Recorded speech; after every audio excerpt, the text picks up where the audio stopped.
what my eyes dare to see, or the greatness I possess, endless possibilities.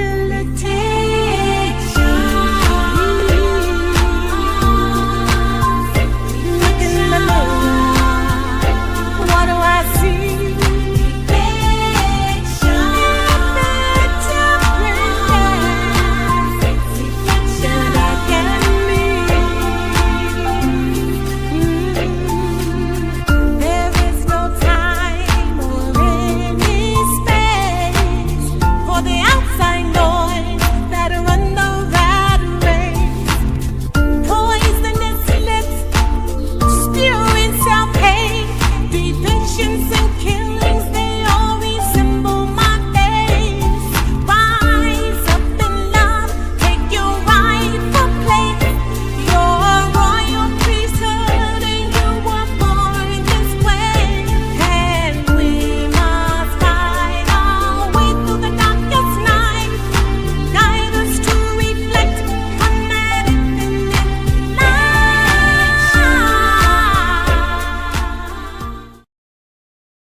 Welcome to another segment of the Seek Elevation Experience with yours truly, Attorney ELLAkeisha. Yes, I am an attorney, but I may not be yours.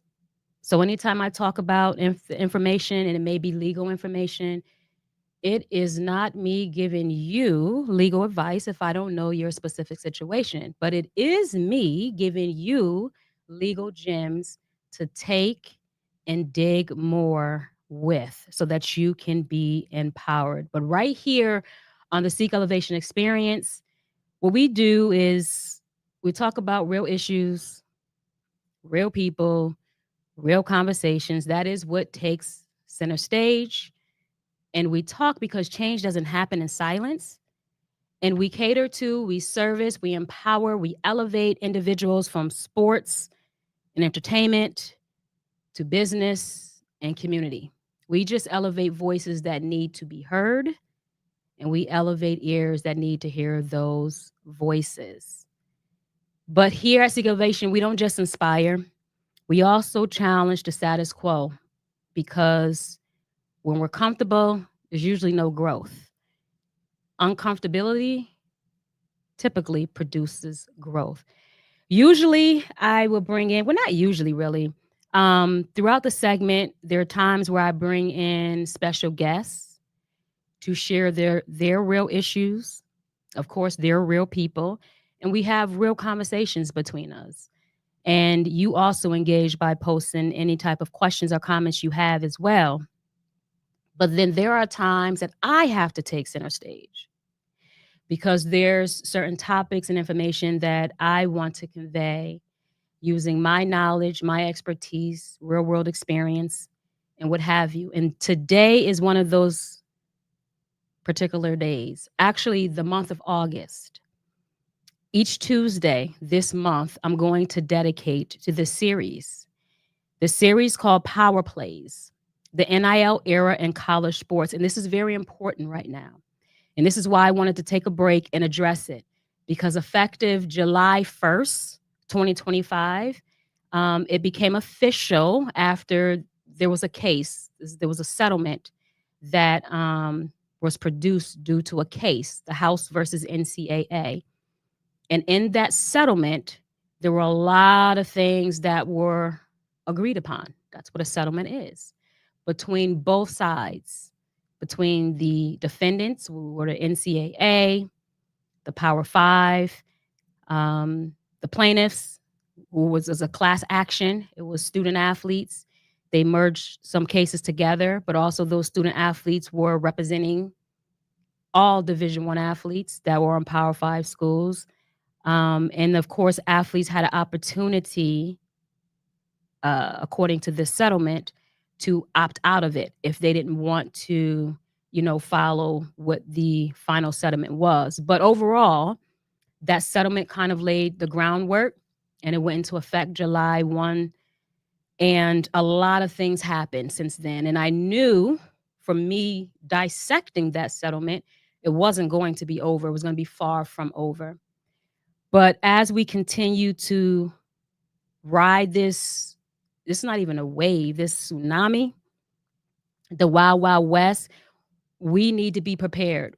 Whether you're someone who's directly affected by this NIL era, someone who's indirectly affected, whether you're an athlete, someone representing an athlete, you're a parent, you're a coach, you're someone that has a young child that's an athlete that may want to grow up and attend a Division I school, Power Five. But to be honest with you, this is where it starts at with the Division I, Power Five.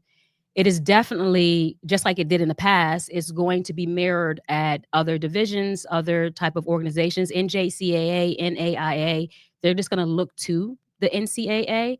And to be honest with you, though, the NAIA had more of a control on this NIL situation if we really go there. But this is going to be important. This series is going to be important for you because competence is important. Anytime we navigate anything where especially money is exchanging hands, you want to be empowered. And so I decided to give you my expertise, something that, people will pay lots of money for. I figured you will pay with investment of your time and you also share. And there's some things that I wholeheartedly believe we're empowered with in order to empower others. And this is one of those things because this is big. This will affect not just athletes directly, it affects all of us. This is a huge transition. So today's segment of the four-part series is called From Shadows to Spotlight, How We Got Here. So I'm going to just talk about the background of it a little bit, and that is very important. Why? Because foundation is always important. No matter what we do, we need a foundation. In order for us to show up fully, we can't just show up in the midst of something and catch things as people are dropping them. If we're going to show up powerfully and we're going to illuminate in this, we have to have a foundation. You wouldn't buy a house or move into a house unless it had a strong foundation, would you? You don't want to have it sinking or go into some type of sinkhole or something. You want a foundation. Whatever area that, if you're in a career, you want foundational knowledge of how you're showing up in that particular role. That's how you set yourself apart. And so we're going to start with the foundation before we move into anything else. Before this NIL became, a buzzword in the collegiate sports space, NIL is something that has always been there and always been important in every sector: entertainment, entrepreneurship, even you who work employer-employee, your name, image, and likeness, organizations, image, all of that stuff, that is the foundation of business. So this is important. Just because it opened up in college space doesn't make it new. So let's get into it. I'm going to break up these 4 segments, make it digestible, because to be honest with you, this is a very complex and a very dense topic. I recognize that. And especially coming from the legal perspective, it can be overwhelming. I'm not going to do that. We're going to break it down. We're going to dissect it. That's the reason why I'm doing 4 parts instead of just doing 1. But even in each segment, I'm going to try to just get right to the point and dissect what you need to know to walk away with. So let's get into it. Like I said before, NIL became this buzzword before all the sponsorships, the TikTok deals, before we was telling athletes, you are a brand, all the hashtags and everything else. Athletes were already speaking up. This has been a conversation, a fight that has been going on for a long time. You need to know this. That makes a difference how you show up. This is not recently new. This is years and years and years back. They was just showing up without the notoriety, without the platforms. They didn't have all of that.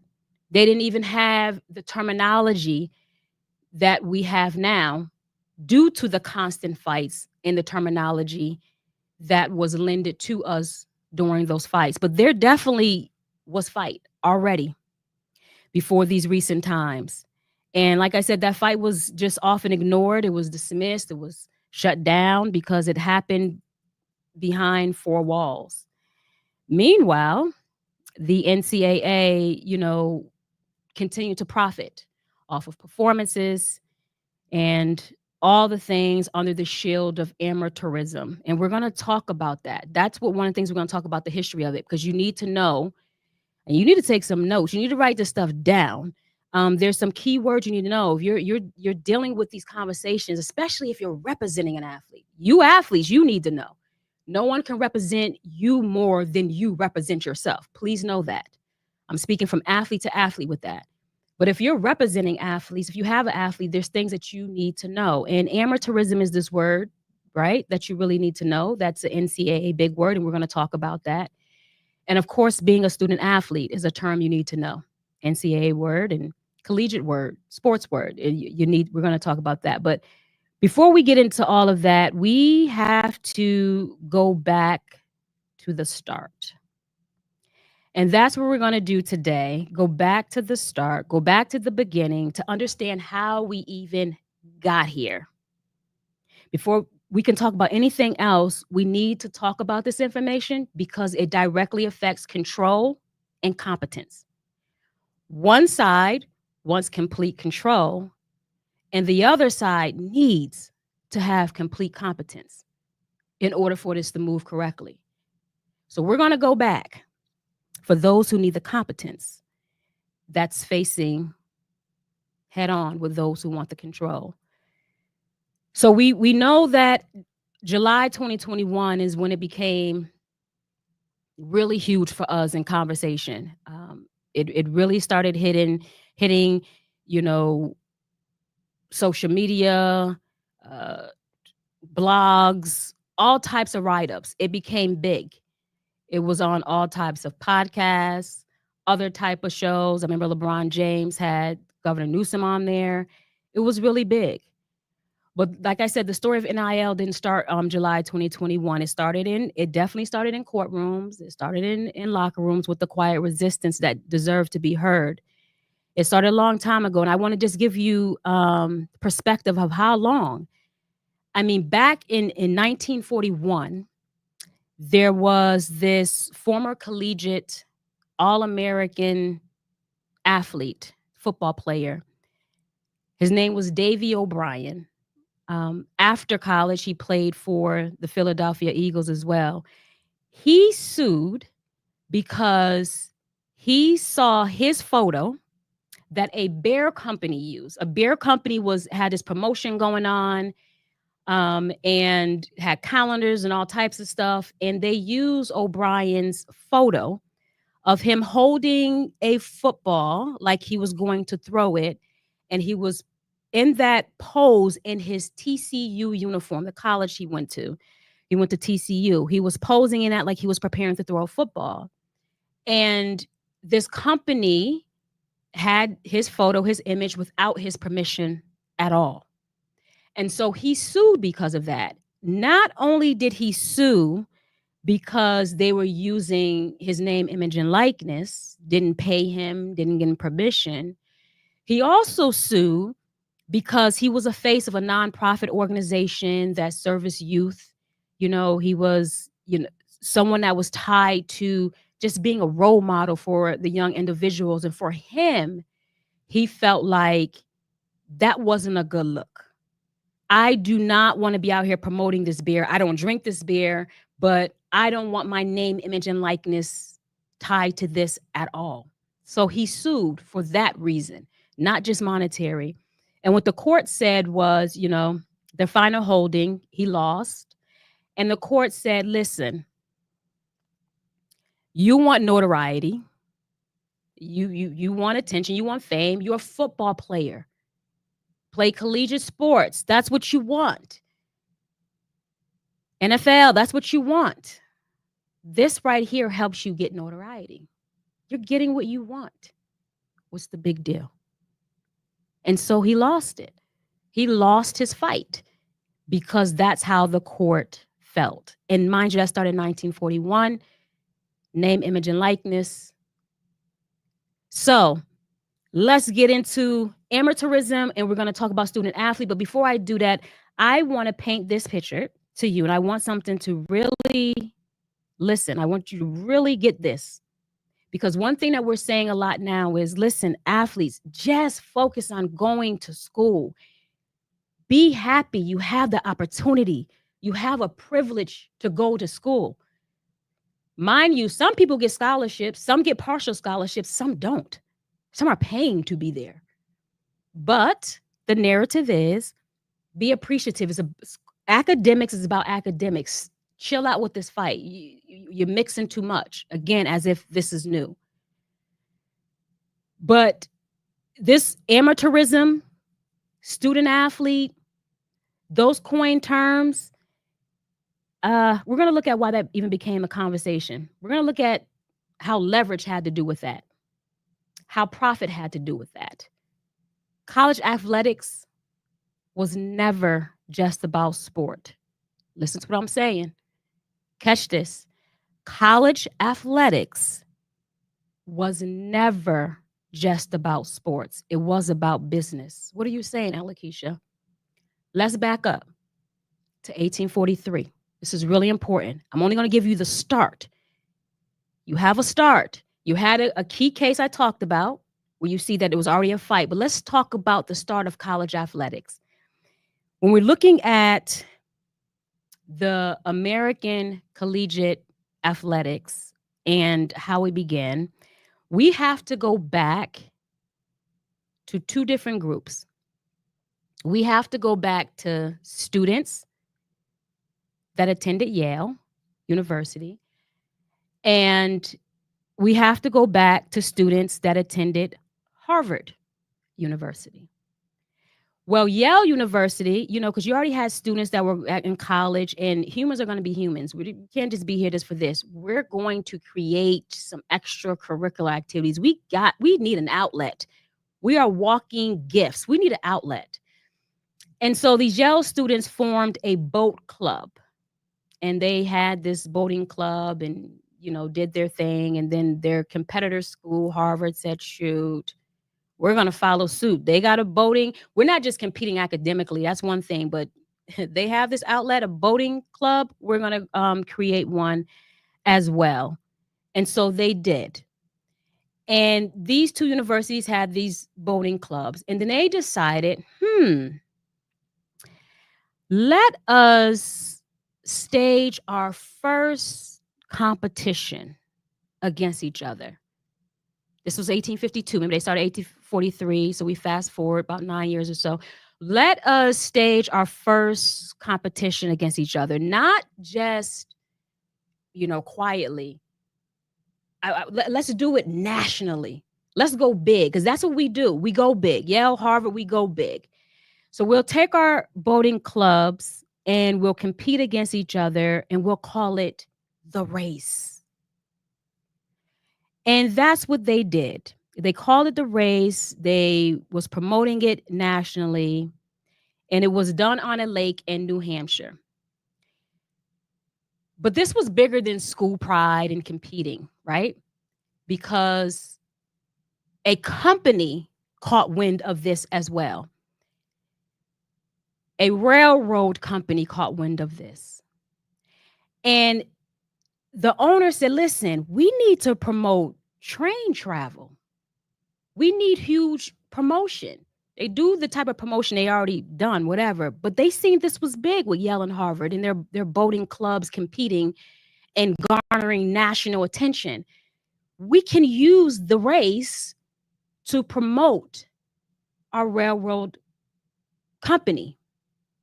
And so the railroad superintendent approached these students and did a deal and said, listen, we will offer all you athletes, all expenses paid trip. We'll put together a lot of lavish prizes to give you. And because this is how athletes were just back then, it's just what they did. We'll give you unlimited alcohol. Yes, we'll give you all of these things if you allow us to plaster the image and likeness of our railroad company in this competition. We can promote our train travel and all the great stuff. If we can attach it to this, we'll give you all these things. That's where it started, ladies and gentlemen. It started not with schools offering a sport. That's one. It started with the students creating a club. And it started with an offer from an entity that's seen the value in these students competing on a national level that was garnering national attention and offering them all of this stuff. So let that sink in. Please, can we start there? So you have the competence. When someone says just focus on this, it didn't start that way. It never did. The first college sports event was a corporate promotion with perks. This is what you're able to tell people now. This is what you're able to tell yourself. The first college sports event was a corporate promotion with perks. And from that contest, the spectacle of college sports continued to obviously grow steadily to become the multi-billion-dollar industry that it is now. And when we talk about currently in this NIL era, one of the things that came along with that is this transfer portal, right? Back when I went to college as a student athlete, when we transferred, there was a process. There's paperwork. You had to be released. You may have to sit out. But with the NIL era, there's this transfer portal where people jumped out, right? Didn't even understand the whole thing. Some people got stuck in there. A lot of people, high numbers, I believe 75%. It usually only work if you really kind of know someone's looking at you and you're using that portal to transport versus you just jumping out. But anyways, that went crazy, this transfer portal. But imagine something even crazier than the transfer portal. Back then, athletes they were allowed to just transfer from school and transfer back in. It was called cameo appearances. Athletes were allowed to make cameo appearances. They were able to leave the college they were at, choose the college that they want to help, play against whatever opponent, help them win against that rivalry school, transfer there, help them win a big game, and then go back to the school that they were at. Those were called cameo appearances. It was wilder than the transfer portal. So they were able to do all of this stuff. And when colleges started to see how athletes were garnering attention and actually making other students more attracted to that other school if they were great in what they're doing, especially football. Football, after boating, football became a big thing, right? Caught a lot of attention with football, and it was crazy back then. But it became a bidding war between schools on bidding to get these athletes to come to their school. And star players, standouts, they were lured with promises and money, jobs, all types of perks as well. So the institution started to see, this is a good thing that's going on here. Sports built up, we want people to come to us for academics. Some people will, whatever, but we're getting way more people interested in coming to our institutions because of these extracurricular activities. So now let's go ahead and talk about, so you have that backdrop on there. Sports always, it was never about college. It was about the athletes, their extracurricular, and then money and things were tied to it because the value was seen in it. Schools even started participating in that bidding war. But let's talk about how then, where did the student athlete term come from? Because that's not what they were called then. Where did this amateurism term come from? We'll talk about that. Remember, I told you that after boating, football came. It was wild. There were a lot of deaths. There were no guardrails. There was no structure. Again, you had students that want an outlet. All these guys just banging against each other, no protection. They could pick each other, slam each other, throw each other across the field. I mean, hurt each other seriously. There were hundreds of deaths, thousands of injuries, to the point where the president at that time was called in to do something about this. It was really crazy. But they decided to form the Intercollegiate Athletic Association of the United States to get some type of reign on this. We can't, this is a lot, just leaving it in control of the students. So to put some, you know, I don't know, shackles on here and lock it down where we want it, we have to create something. And that's where the IAAAUS was born. Even though it was born and it was on paper looking like there was some type of guardrails, it was just that on paper. There was still money being exchanged. There was a little bit more organization and structure because at that time, like I said, the president said either you fix this or we're shutting it all down. So there was more structure, but it really didn't put the shackles or the reins on anything, really. And that was between 1905, 1906. But then in 1911, the IAAUS became what we know now, the NCAA.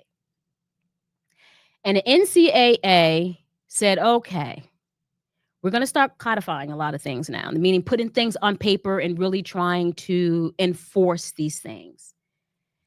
And there were a lot of lawsuits going on then because of these injuries, because of these deaths. And although they weren't student athletes deemed then at that time yet, they were students at these universities that were causing these deaths and these injuries, but they were still suing because they were at these universities. So wait, these colleges were like, hold on.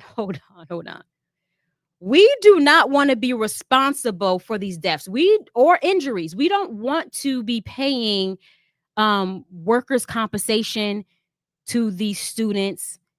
We don't want to be disseminating any type of benefits at all to these students. We don't want to be vicariously liable, meaning, to break that down, if you are an employer and your employee does something under the scope of working for you, if they do something, you are liable by that relationship. And so they didn't want to be liable. So in these court cases, and it was a very notable one, and that's where this ideal and identity came up about being a student athlete. And that happened in 1950 with this case. And the student athlete wasn't given as a badge of honor. It was given as a legal defense.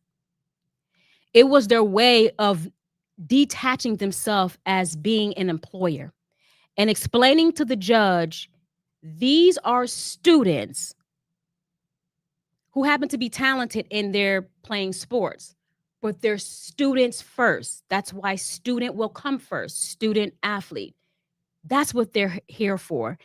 And courts was looking at what's going on. They began to question the economic realities of just college athletics. Like I said, it was garnering all this money, it was garnering all this attention.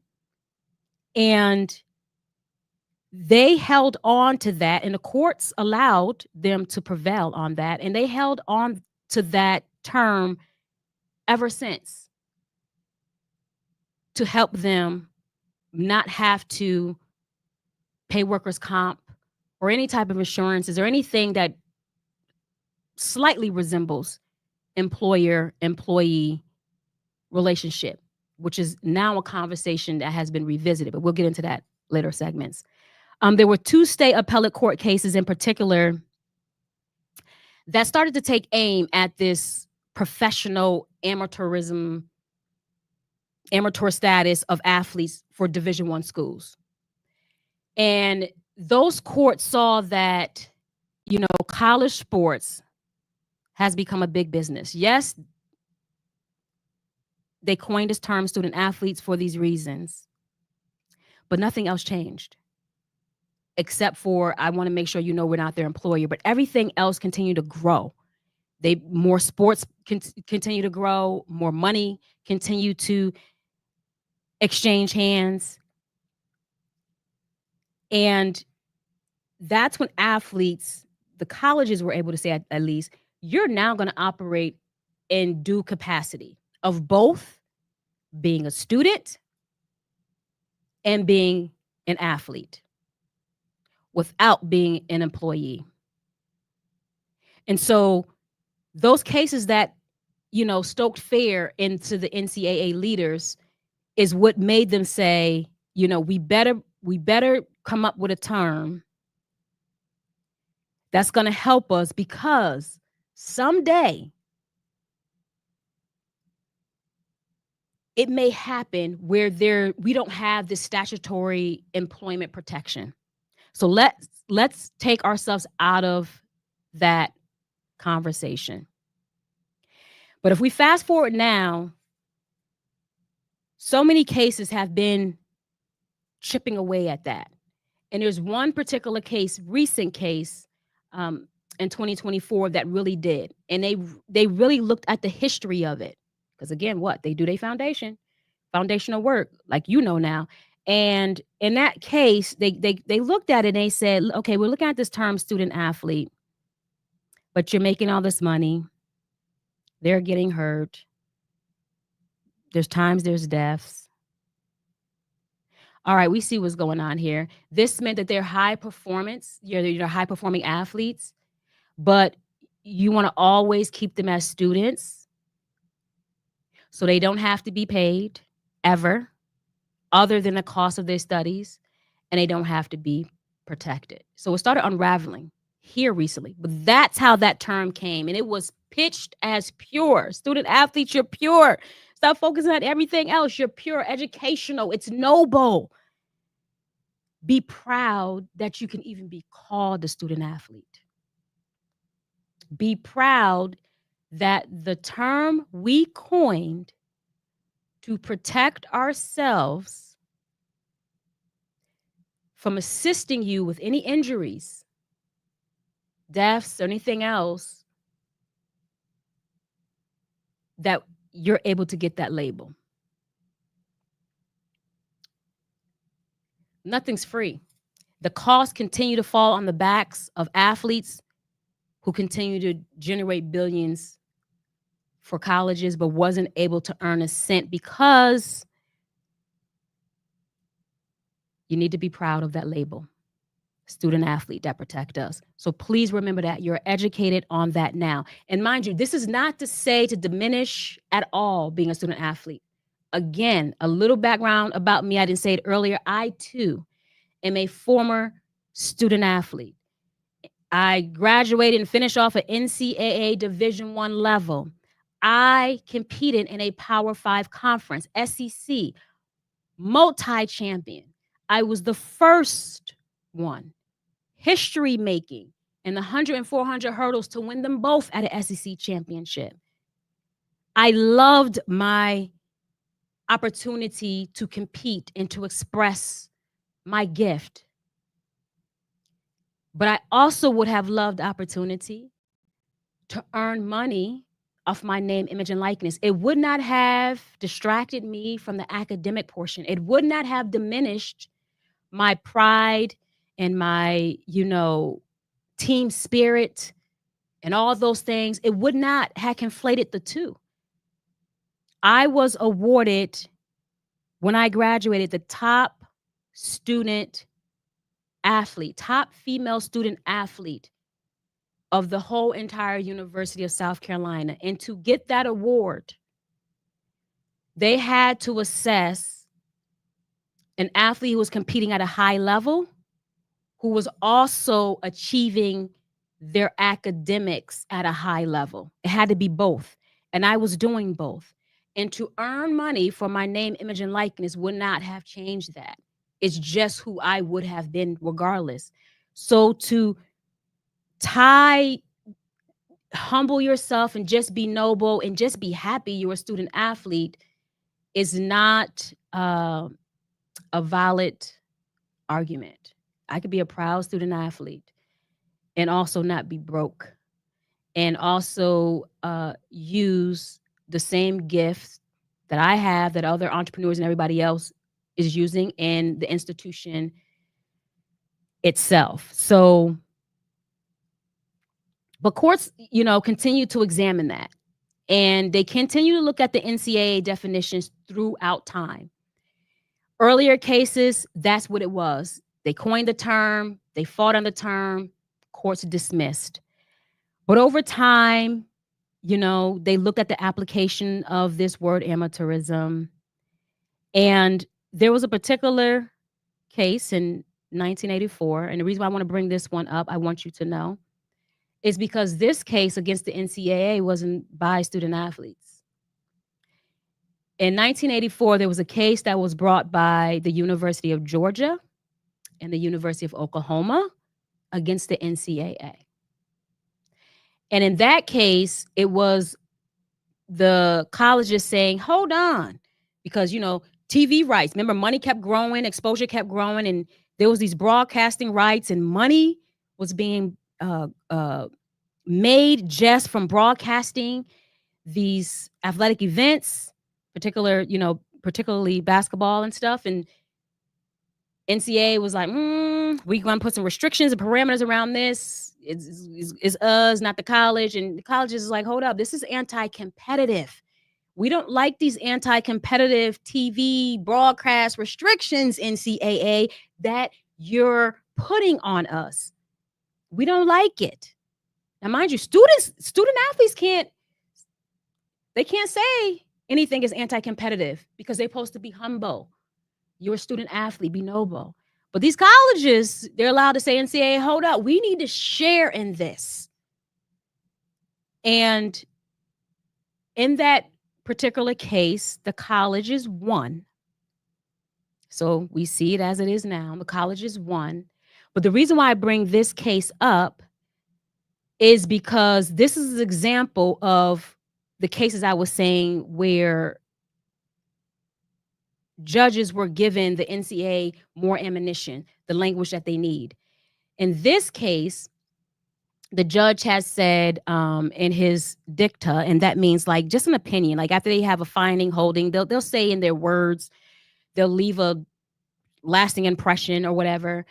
In this case, that justice has said that the NCAA plays a critical role in the maintenance of a revered tradition of amateurism in college sports. So although they handed the win to the colleges, it was things that was being said and reminded of for the parties. And one of the things that was said is that, remember now, the NCAA plays a critical role in the maintenance of the revered tradition of amateurism in college sports. NCAA said, listen, we may have lost this battle, but this is helping us win the war. They held on to that sentence like a lifeline. And from that point on, they said, we have this coined term of student athletes, but now we have this supported ideology of amateurism. And we're going to continue to use these terms to defend the practices that limits or makes null and void any type of athlete compensations. And that is the history of how that all happened. So now you know. When people say, why are we even fighting this? You just go to college. That's not where it started. It was the students' innovation that attracted and created this outside money into colleges that caught the attention of colleges and said, we need to get in on this. That when governing bodies was created, started to say, oh, we got to control this. And we need the right language to do it. That language wasn't, again, a badge of honor because we respect you. It was for us. But if they held on to that for decades. But if we fast forward decades later, a crack.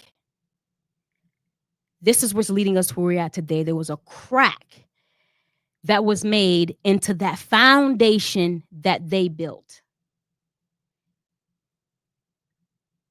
The biggest trajectory, the change in 2014, there was this landmark case that happened. that you all need to be thinking. O'Bannon versus NCAA. Be thanking Ed O'Bannon.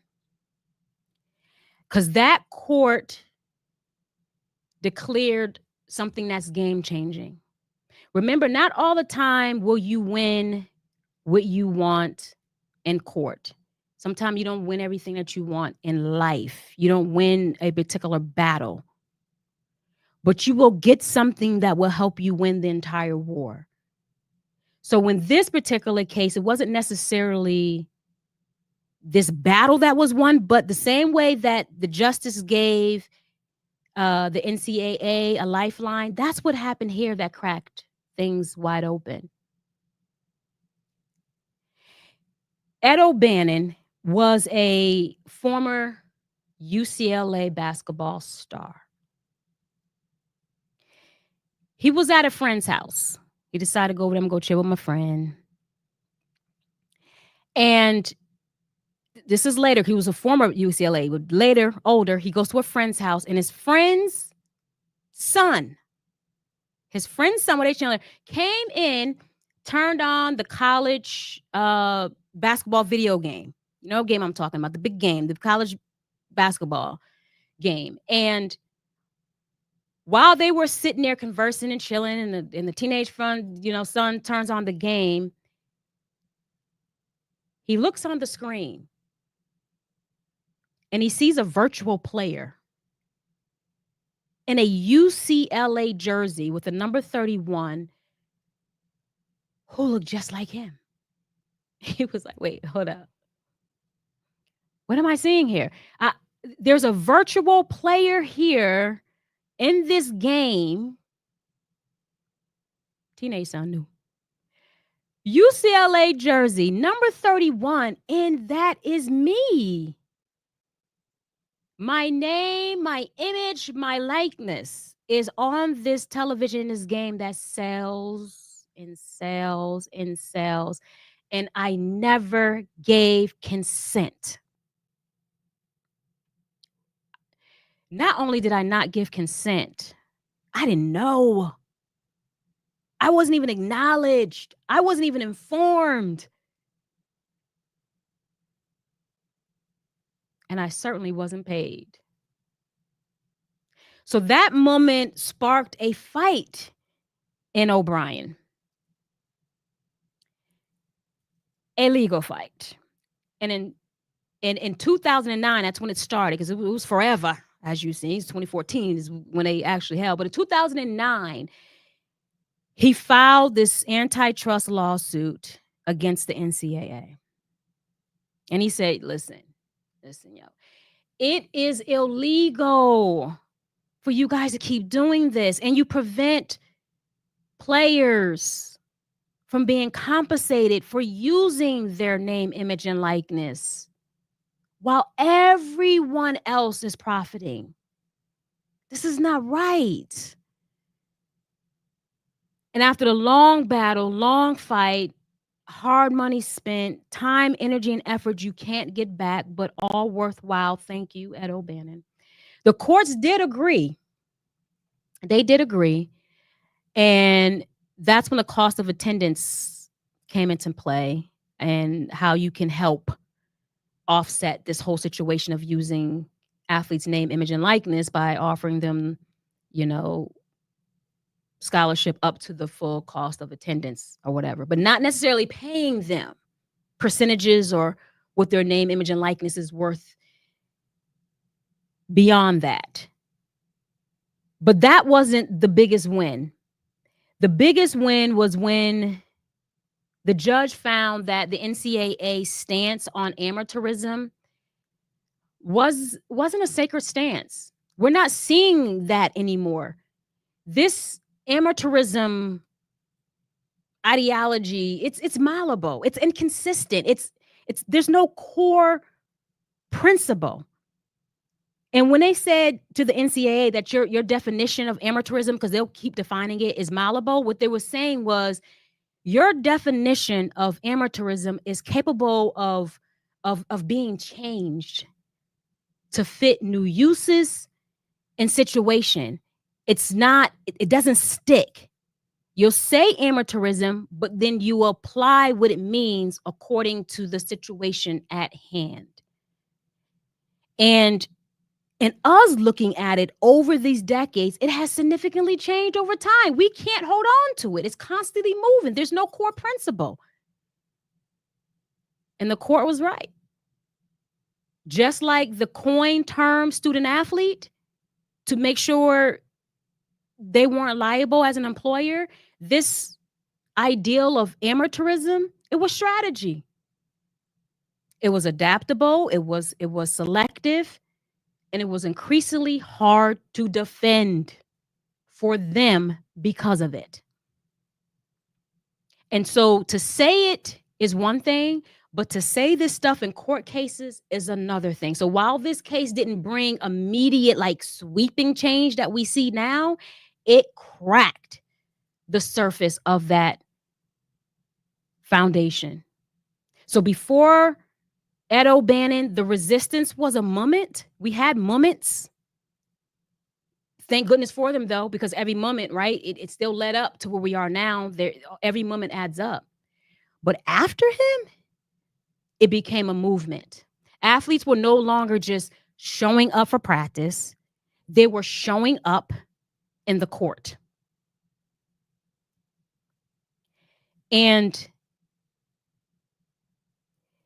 this is why it's important for you to know the history, because no one can tell you the things that are being said. You can show up confidently, but more importantly, you can show up competently. And when I say competently, and I want to leave you with this because we're done with this segment. It's enough for now, and I think it's a great foundation. When I say show up competently, it's not just knowing this information, it's what you do with it. When I was in law school, for my directive study, I wrote my directive study 10 years ago. And my directive study was on athletes getting paid for their name, image, and likeness. Like, this is not new to me. This has also been a fight for me. This has been front of mind for me because of, I told you, been there, done it. And I chose this as my directive study with the professor that oversaw me. And I had the privilege of interviewing the athletic director at Georgia State, professional athletes, collegiate athletes, and got input on it. I've always been a proponent for us getting paid for our name, image, and likeness. But I will say this, I was always an opponent of us getting that right with no structure and not knowing how to manage it, because I knew that would be more detrimental to us than getting paid. And in my directive study, that was the crossroads that I wrote about it, that there was a well-deserved, well-earned right. But there was also this other thing lingering. The other what if that can hurt us. And so when I say competence, not just for you to know this information, but for you to start moving differently. When the door got swung wide open for us to get our NIL rights, exactly what I was concerned about happened. Athletes didn't know how to manage that. Not only not how to manage the monies that's coming in, not understanding taxes, which put people in worse positions than when they were broke. What's worse than being broke, having money and then owe it, right? So there was a managing that, but then it wasn't, because they didn't have the historical perspective or foundation, just moving with this cockiness, right? Definitely fine with breaking relationships. I don't need relationships. We're strictly transactional. It was a lot there. But if there was a respect and an understanding of the history and the foundation, everything else, it was, okay, this has been a long fight and we're here, and I'm going to respect this fight and I'm going to show up right. This is a business. I'm asking to walk with the big boys, the big women. I'm going to show up as one too. And I strongly believe the reason why there's such still pushback, even after this settlement, is because remember I told you on one side there's control, on the other side we need competence. Well, the side that the control, they're like, this is the wild, wild west, and we're losing complete control. We have to rein this stuff in. I believe if we had some type of structure and we moved differently with the win, where it felt like a business transaction, we will be moving in a different direction. But because with the win, we couldn't manage what that win looked like. And it was crazy. Not just with the athletes, you have individuals who want to capitalize. So take out the institutions. We're fighting getting paid our NIL rights. It turned to court cases. Now you're fighting breach of contracts, unfulfilled promises. Now you added more to the fight because people were able to come in and just utilize and capitalize off this situation. And now you have, when I say you, us athletes, parents, coaches, a whole nother beast. We have a two-headed snake here. And we move over here, and there's a lot that was being done. So when you have competence, you're able to not only deal with your conversation and your fight with institutions, you're also able to have better conversations in your business transactions when you start to have more information. So control and competence is for you. All right, that is a wrap for today. That's the foundation. If you need to go back and listen to that, please do. Make sure you got it. Make sure that it's strong. Maya Angelou said, if you don't know where you come from, you don't know where you're going. You know where you come from, we know where we're going, and we know, and more importantly, we know how we need to show up. Knowing this information informs your mindset. Your mindset informs your actions. And, if you know we've already been here and it was taken away, now you're not asking for something that you never had. We were already here and it was taken away. Then you start to make decisions differently, knowing it was taken once, it's going to continue. It was taken for a reason. I'm going to start making, decisions just a little bit differently. I know they started, decision makers are now starting to see through the rhetoric. We're given language, we're given the platform, we're given the tools that we need.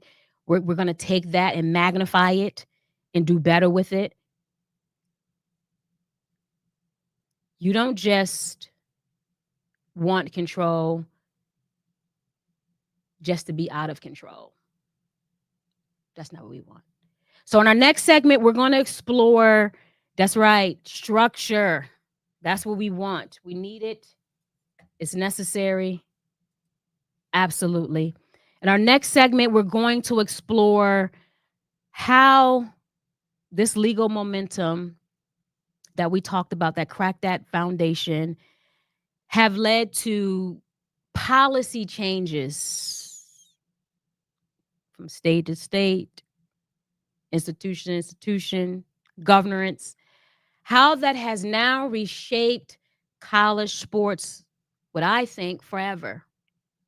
But which way it's going to continue to morph is up to all of us.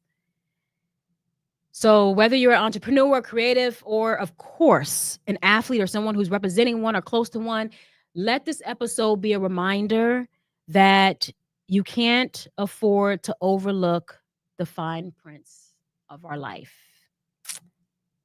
The details, that's where things are hitting. So if there are no questions at all, and if there are questions later for those who couldn't attend, you may be hearing this on a major streaming podcast. You may later watch this in a replay. If you have any questions, please feel free to leave them YouTube comments. If you're listening on a podcast, you have to go over to the Seek ELLAvation YouTube page and leave a comment under this particular segment that you have a question about.